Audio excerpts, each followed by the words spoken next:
아이가 벌써부터 독립을 생각한다는 것, 그게 서글픈 거예요. 그건 기특한 것이 아니에요. 그건 지금 아이가 고민해야 할 문제가 아니죠. 아이는 어떻게든 부모님에게 도움을 받으려 해야 해요. 어떻게든 부모님의 사랑을 받으려야 하는 것, 그게 아이다운 모습인 거죠. 근데 벌써부터 부모님의 도움 없이 나는 독립해서 살 생각을 한다는 것, 그건 아이답지 않은 생각이죠. 그건 성인이 되었을 때나 하는 생각이고 어른이 되었을 때나 해야 되는 생각인 거죠. 그런데요, 오늘 말씀에 하나님의 나라는 아이와 같아야 하고 아이다워야 들어갈 수 있다고 말씀하고 계신 거예요. 아이와 같이 하나님, 제가 하나님 아버지 없이는 살 수 없어요 라고 매일 고백하는 사람, 그 사람이 날마다 하나님의 은혜를 경험하고 하나님의 나라를 경험할 수 있는 거예요.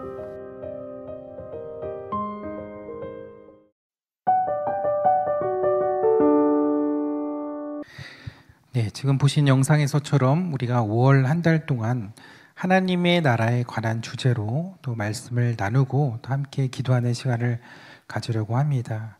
그리고 왜 이번 달에 하나님 나라에 관한 주제를 가지고 또 천국 패스포트라는 주제를 가지고 나누게 되는지에 대해서는 제가 설교 말미에 가서 설명을 드리도록 하겠습니다.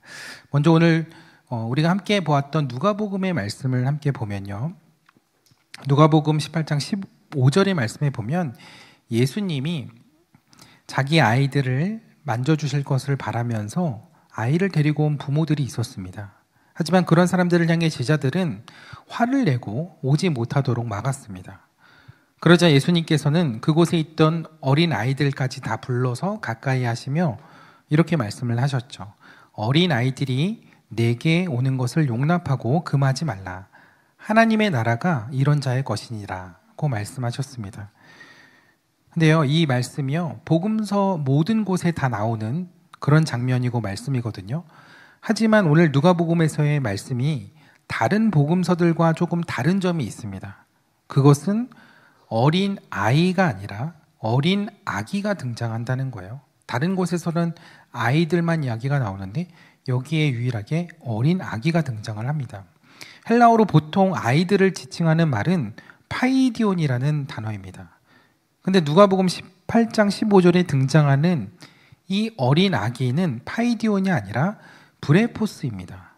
브레포스는 부모의 품에 안겨 있어야 할 갓난아기를 말하거든요. 그래서 오늘 15절 말씀에도 그 아기는 오늘 새아기 축복 기도를 받으러 나온 이 아기들처럼 부모 품에서 안겨서 온 것입니다. 조금 전에 보여드린 그 그림처럼 부모의 품에 안겨서 어린 아기들이 왔다는 거죠. 그렇게 온 아이들을 예수님께서는 허락하시면서 하나님의 나라는 이런 자의 것이라고 이야기를 해주셨습니다. 그 아기들이 뭘 했다고, 그 아기가 아무것도 한 게 없죠. 부모 품에 안겨서 온 것 뿐인데 왜 하나님의 나라가 이런 자의 것이라고 이야기하셨을까요? 어떤 모습을 보고 예수님은 그렇게 이야기하신 것인가요?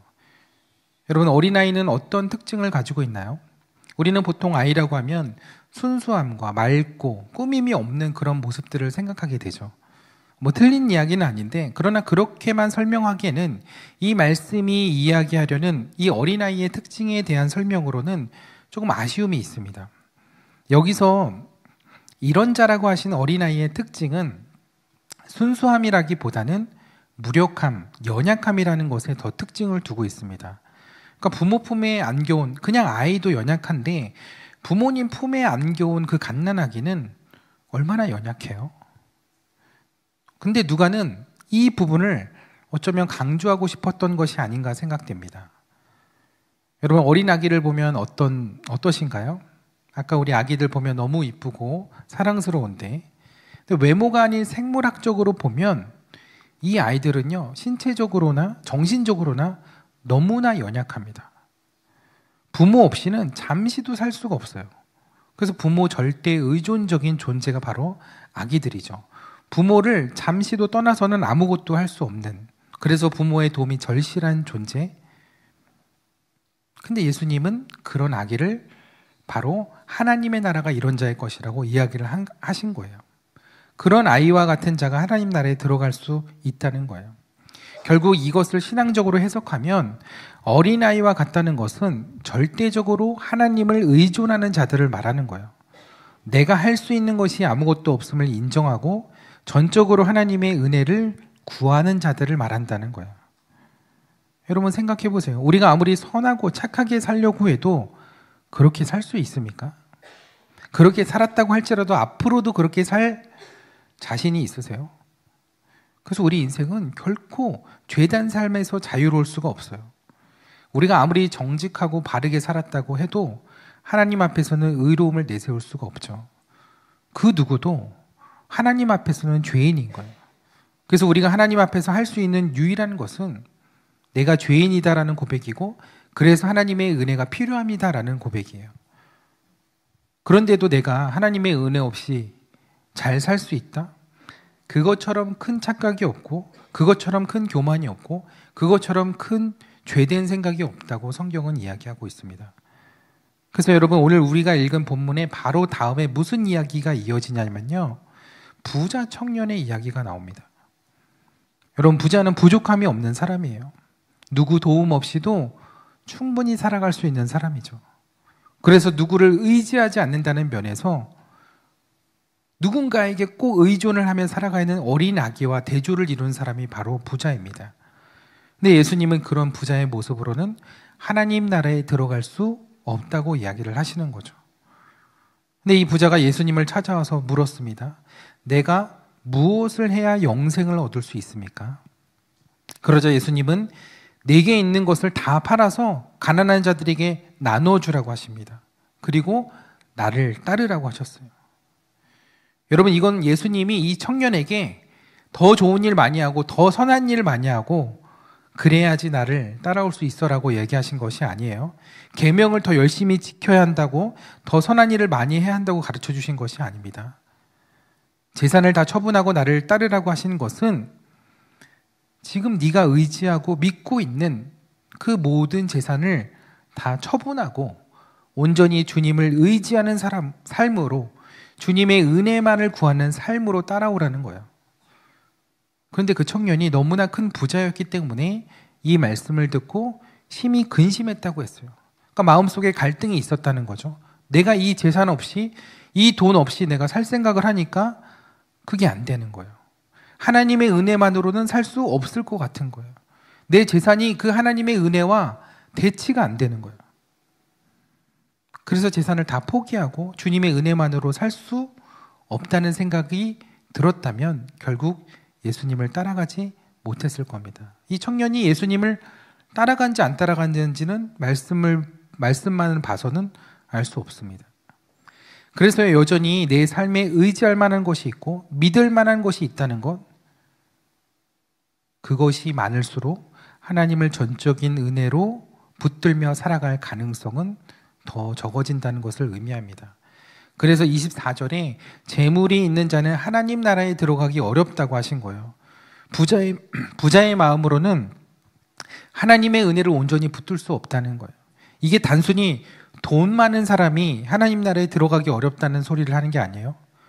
이건 돈뿐만이 아니라 내가 하나님의 은혜를 전적으로 붙들지 못하도록 만드는 모든 것, 그것이 내 안에 있다면 하나님 나라에 들어가기 어렵다는 거예요.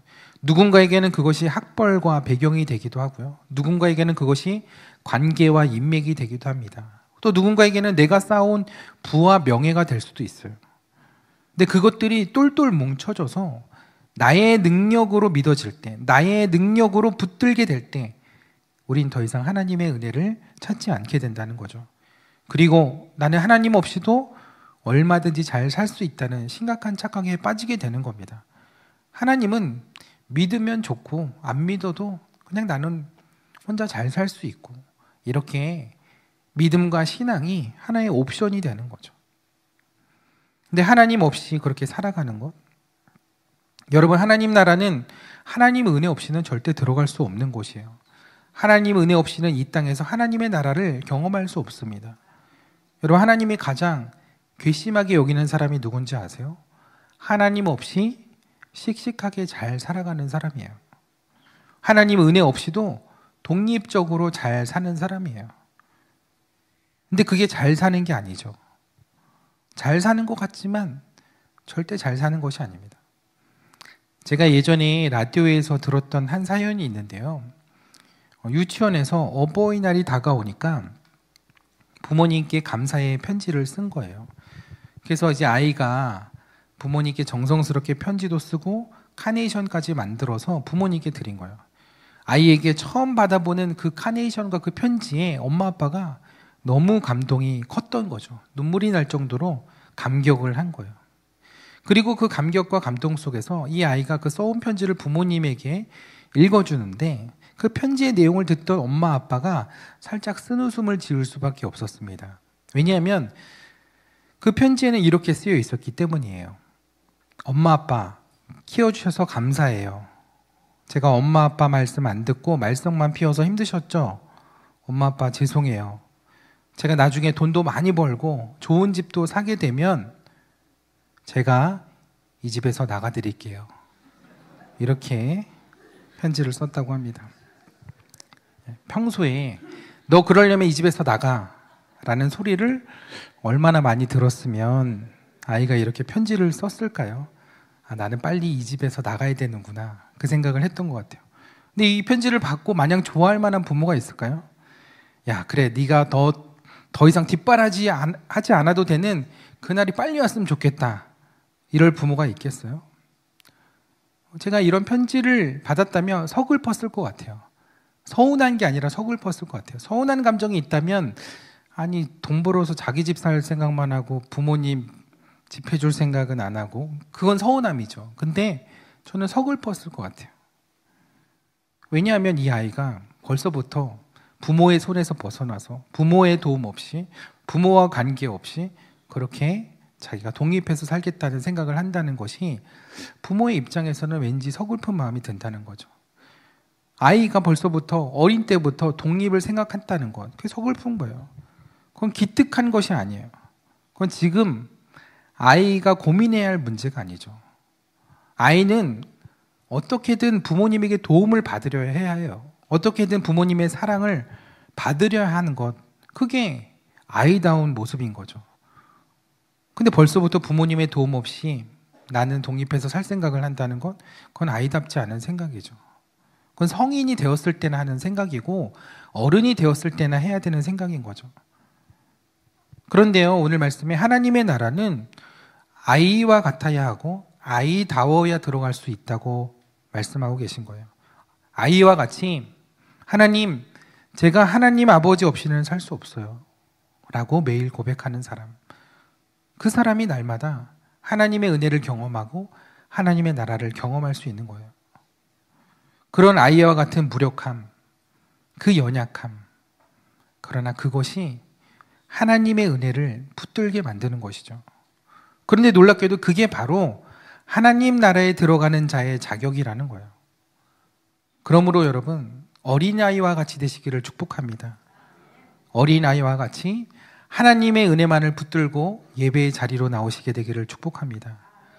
어린아이와 같이 내 능력이 아니라, 보잘것없는 내 모습이 아니라, 내 초라한 모습이 아니라 오직 하나님의 은혜만을 바라보며 이 자리로 나오실 수 있는 여러분 되시기를 축복합니다. 여러분, 그런데 아이들의 또 하나의 중요한 특징이 있는데요, 이거는 말씀을 통해서만 알아내기는 좀 어려운 특징이에요. 근데 오늘 이게 진짜 중요한 메시지가 여기에 담겨져 있거든요. 여러분, 제자들이 왜 아이들이 예수님께 오는 걸 싫어했는지 아세요? 왜 그들의 무리 안에 아이들이 찾아오는 것을 싫어했는지 아세요?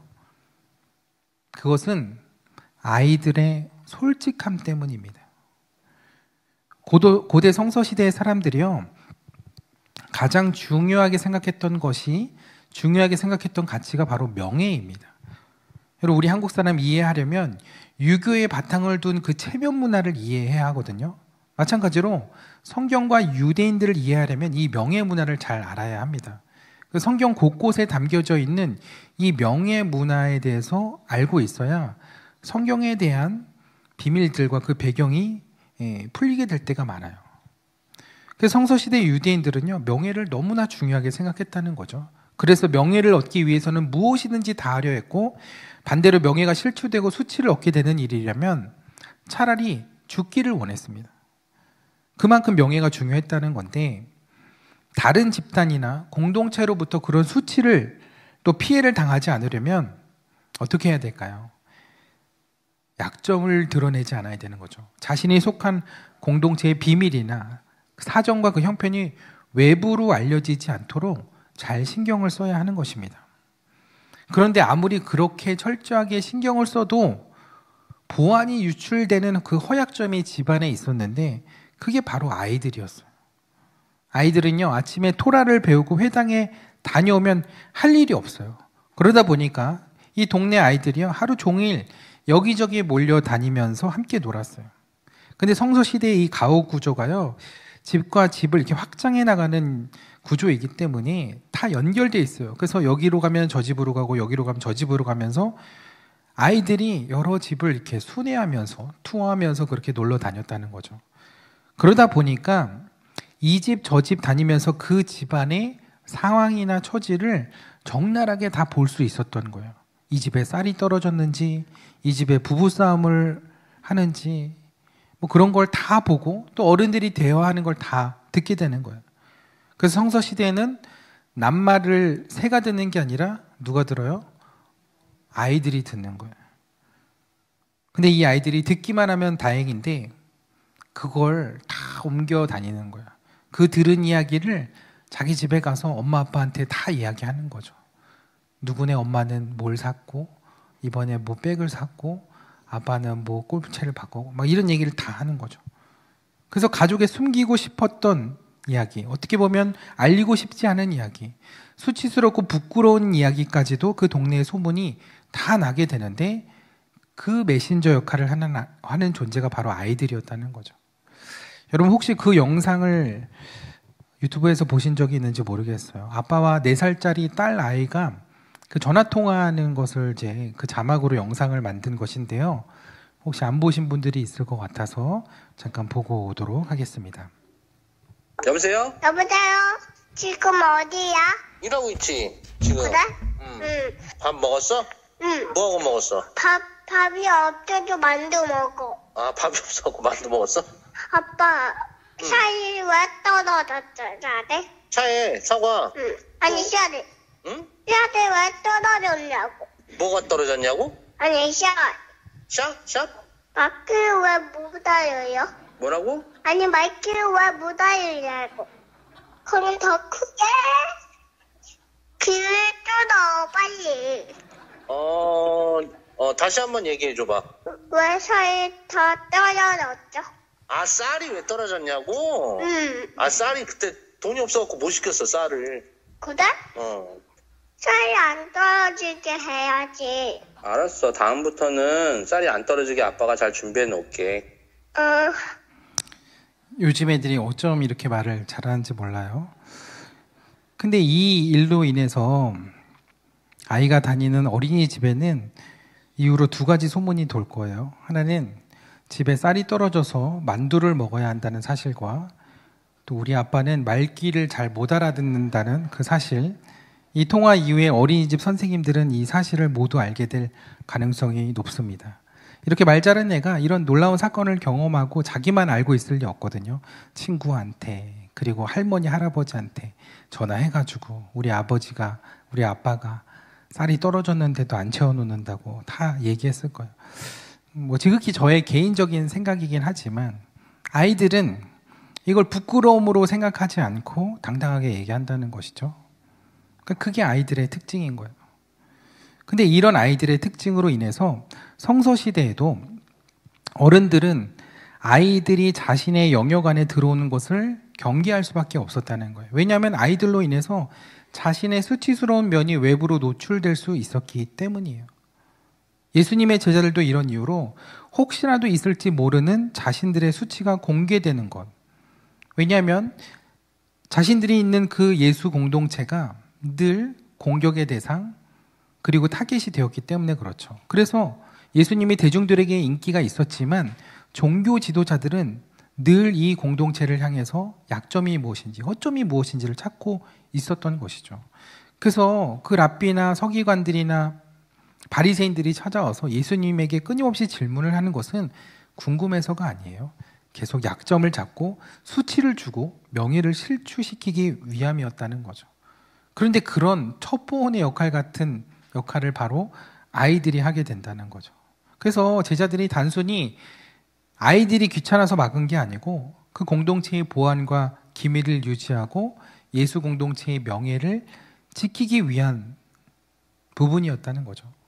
명분은 굉장히 멋있는데 사실은 제자들이 자신들의 수치가 알려지는 게 아마 싫었기 때문이었을 거예요. 예를 들어 마태복음 17장에 보면요, 예수님께서 변화산에 올라가실 때 제자들을 몇 명만 데리고 올라가세요. 근데 그때 밑에 있던 제자들에게 어떤 사람이 귀신 들려 간질에 걸린 아들을 데리고 온 거예요. 그리고 제자들에게 와서 고쳐달라고 요청을 한 거예요. 근데 제자들이 고쳐줬을까요? 못 고쳐줬을까요? 못 고쳐줬어요. 분명히 예수님이 하신 걸 보고 그대로 따라하긴 했는데, 그런데 귀신을 쫓아내지 못했던 거예요. 근데 이렇게 제자들이 실패한 상황이 아이들의 입을 통해서 가감없이 급하게 퍼져나갔을 거라는 거죠. 그러면 사람들은 예수라는 사람과 그의 제자들이 우리를 지금 속인 게 아닌가, 그동안 그렇게 사람 고쳐주고 귀신 물리쳐준 게 우리를 속인 거 아닌가, 속임수 아닌가 라는 소문까지도 와전이 될 수 있는 거죠. 그러면 이런 이야기들이 돌면서 예수님을 싫어하는 사람들의 공격받기 좋은 비방거리가 되었을 거라는 거죠. 그 제자들의 입장에서는 이런 상황을 사전에 막기 위해 애초부터 아이들이 가까이 오는 것을 금했다는 거죠. 하지만 그런 제자들의 마음이 무색하게 예수님은 오히려 아이들이 내게 오는 것을 용납하고 금하지 말라고 하셨어요. 예수님 왜 그러셨던 걸까요? 예수님이 생각하실 때는 그분의 나라는 비밀이나 숨길 것이 없고 오히려 모든 사람이 알아야 할 나라이며 세상 가운데 드러나야 할 나라였기 때문입니다. 부끄러움도 수치도 연약함도 다 드러나야 하는 나라가 바로 하나님의 나라였다는 거죠. 그래서 아이들이 당신의 공동체에 가까이 오는 것을 막을 필요가 없으셨던 거예요. 그리고 아이들이 와서 이 공동체의 모든 것을 보고 세상에 나가 자신들이 본 것에 대하여 가감없이 알리는 것이 필요하다고 생각하셨던 거예요. 어른들처럼 좋은 얘기만, 훌륭한 것만 얘기하는 것이 아니라 부족한 거, 연약한 거, 부끄러운 거, 모든 사정과 형편들을 다 전하는 거죠. 그런데 중요한 것은 그거예요. 하나님의 나라는 그게 부끄러운 것이 아니라는 거죠. 오히려 그런 연약함과 그 부끄러움 때문에 하나님의 은혜가 더 드러나는 곳, 그곳이 바로 하나님의 나라이기 때문입니다. 그래서 우리가 아이들에게 부끄러움 없는 삶을 살아야 된다라는 생각을 많이 하죠. 믿음의 본을 보여야 된다라는 생각을 하는 부모님들이 많이 계시죠. 하지만 부모로서 어떻게 부끄러움 한 점 없이 살 수 있겠어요? 제가 자녀 교육에 관한 책들을 많이 읽어봤는데 그 책을 보면서 굉장히 화가 많이 났어요. 왜냐하면 살다 보면 실천 불가능한 일들을 다 거기에 기록해 놨더라고요. 그래가지고 제가 굉장히 두꺼운 자녀 양육서를 한참 읽고서는 읽을 때였는데 그때 큰아이를 되게 심하게 혼냈어요. 그리고 나서 그 책이 제 책상 위에 올려둔 걸 보고서는 그 책을 쓰레기통에 확 던졌어요. 근데 나중에 보니까 그분의 얘기가 틀린 게 아니고 제가 부족한 거더라고요. 근데 우리가 그렇게 살아야 된다는 것은 알지만 그렇게 살 수 없는 우리의 한계와 연약함을 보게 될 때가 많죠. 그래서 하나님 나라에서의 이야기의 포인트는요, 우리의 수치와 부끄러움 혹은 우리의 열심과 우리의 자랑이 아니라는 거예요. 오히려 그 부끄러움 때문에 우리에게 주신 그 하나님의 은혜, 그 연약함 때문에 우리에게 필요한 그 하나님의 은혜, 그게 하나님 나라에서 전해져야 할 중요한 메시지라는 것이죠. 이 아이들이 예수님을 만나며 경험한 것이 무엇일까요? 자격 없고 연약하고 흔히 아는 아이들이지만 그런 아이들이 예수님께 올 수 있는 것은 어떤 조건이나 자격이 있는 것이 아니죠. 오히려 그 아이들은 그저 예수님을 보고 싶고 예수님을 만나고 싶고 그 마음뿐인 거예요. 그 은혜를 사모한 뿐인 거예요. 그래서 내가 연약하지만 그럴 때 하나님의 은혜를 더욱 붙들며 나올 수 있는 것이죠. 내가 자격 없지만 그럼에도 하나님의 은혜가 있기에 내가 하나님의 나라로 들어갈 수 있다는 것. 그게 복음인 것이죠. 부족하고 무력하기 때문에 내가 할 수 있는 것이 아무것도 없기 때문에 우리가 더욱 크신 하나님의 은혜를 붙들 수밖에 없다는 것. 그걸 깨닫는 것이 바로 복음인 것입니다. 내가 자식들에게 부끄러움 없이 잘 살았고 그러기 위해 열심히 살았다는 것을 자랑하는 건 복음이 아니에요. 복음은 나 같은 사람도 하나님의 은혜로 구원받았다는 것. 그게 하나님의 은혜라는 것. 그게 복음인 거예요. 나 같은 인간도 하나님의 은혜가 임하면 변할 수 있다는 것. 그게 복음인 거예요. 그래서 우리 자녀들이요, 우리 부모를 보면요, 언젠가 실망합니다. 어렸을 때는 부모님이 완전한 존재처럼 보이고 완벽한 존재처럼 보이지만 크면 클수록 부모에게 흠이 많다는 것을 알게 됩니다. 그래서 우리 자녀들이요, 우리의 부모를 보면 안 되는 거예요. 부모를 보면 실망하기 때문에 그래요. 그래서 자녀들이 봐야 할 것은 부족한 부모가 아니라 그 부족한 부모님을 은혜로 이끄시는 그 하나님을 봐야 되는 거예요.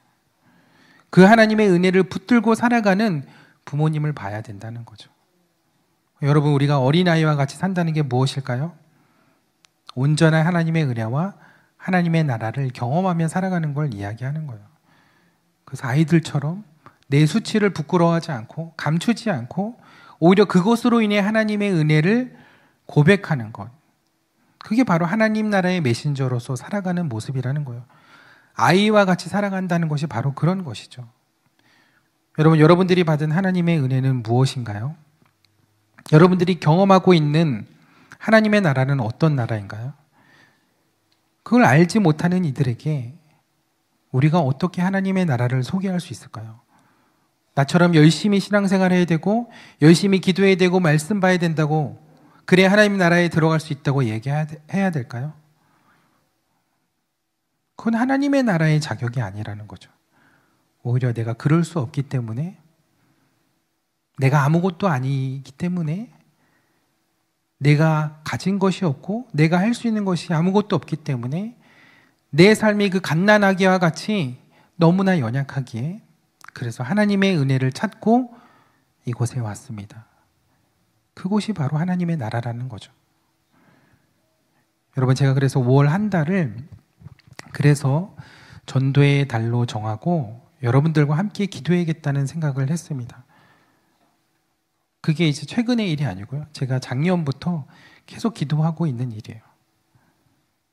그래서 가정의 달, 우리 가장 가까이에 있는 가족들부터 우리 남편과 아내를 위해서, 우리 자녀들을 위해서, 우리 부모님을 위해서 함께 그 하나님의 나라에 같이 그 하나님의 나라의 은혜를 누릴 수 있도록 같이 기도해야겠다는 생각을 하게 되었습니다.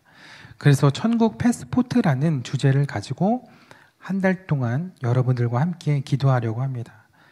천국 패스포트는 하나님 나라에 들어가기 위해 필요한 여건이에요. 우리 주변에 아직 하나님 나라를 경험하지 못하고 천국에 소망이 없는 이들에게 이 천국 패스포트를 발급해 줄 수 있도록 함께 기도하려고 합니다. 제가 이곳에서 수도 없이 떠오르는 그 비행기들을 보면서 야, 대한민국 여권을 가지고도 저렇게 마음껏 공항을 드나드는데 우리도 하나님 부르시는 그날에 하나님 나라의 여권을 가지고 있으면 하나님 나라에 저렇게 기쁘고 설레이는 마음으로 갈 수 있지 않을까라는 생각이 들었습니다. 그래서 제가 천국 패스포트라는 그런 전도지를 제작을 했어요. 근데 오늘은 안 드릴 거예요. 오늘 안 드릴 거고 다음 주에 오시면, 다음 주에 또 오셔야 돼요. 그래서 다음 주에 오시면 이 여권과 비행기 티켓을 드릴 겁니다. 근데 여러분들이 한 주 동안 하셔야 될 일들이 있어요. 그것은 여러분들이 이 하나님 나라를 전할, 하나님 나라로 함께 갈 그 대상을 먼저 정하고 기도하는 일입니다. 그래서 여러분 한 주 동안 기도하시면서 잘 생각해 보고 오세요. 내가 하나님의 나라를 가감없이 전해야 할 대상이 누구인지, 오래도록 마음에 품은 지인이 될 수도 있고 우리 가족이 될 수도 있고 또 부모님이 될 수도 있습니다. 근데 이 전도지가 좀 고급스럽게 만들어진 거라서 막 드리지는 않아요.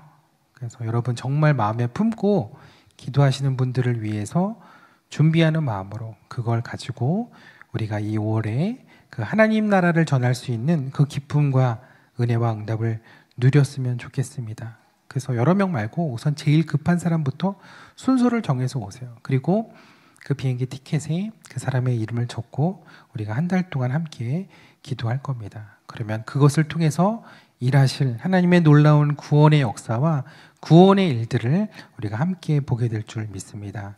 그래서 마음으로 준비하시고 기도하시면서 또 함께 그 은혜의 자리로 갈 수 있는 저와 여러분 모두가 되시기를 축복합니다. 우리는 주님 앞에 너무나 연약하고 거룩히 살아갈 수 없는 힘과 능력이 없음을 주님 앞에 고백합니다. 그러나 우리를 향하신 그 하나님의 사랑이 완전하기에 우리가 그 하나님의 은혜를 붙들며 주님 앞에 나아가기를 원합니다. 우리의 마음이 어린아이와 같이 되기를 원합니다. 하나님을 전적으로 붙들며 하나님의 은혜를 붙들며 하나님께서 주시는 그 소망을 붙들며 나아가는 저희들의 삶이 되기를 원합니다. 내 능력이나 내 힘이 아닌 하나님의 은혜만을 오롯이 붙들며 살아가는 저희들의 삶이 되게 하여 주옵소서. 내 의지와 내 고집과 내 열심을 내려놓고 이제는 주님 앞에 무력하고 연약한 자로 살아가기를 결단합니다.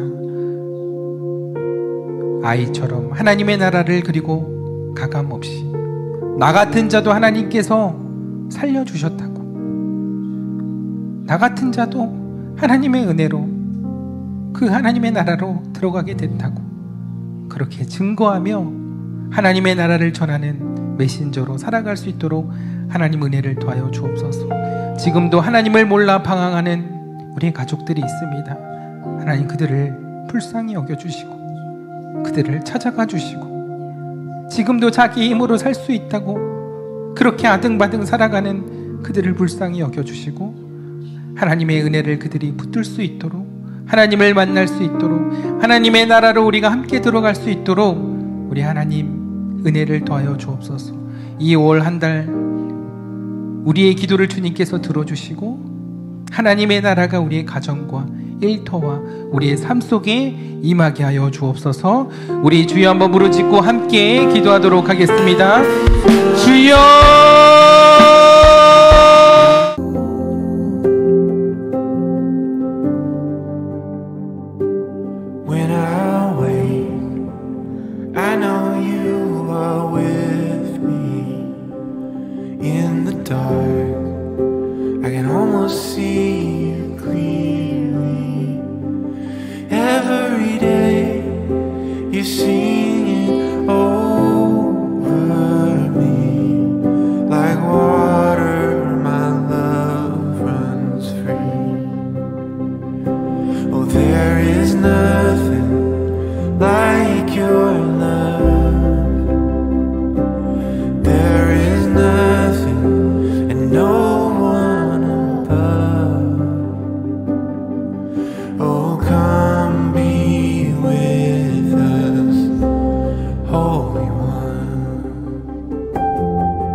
There I find the comfort in your speech.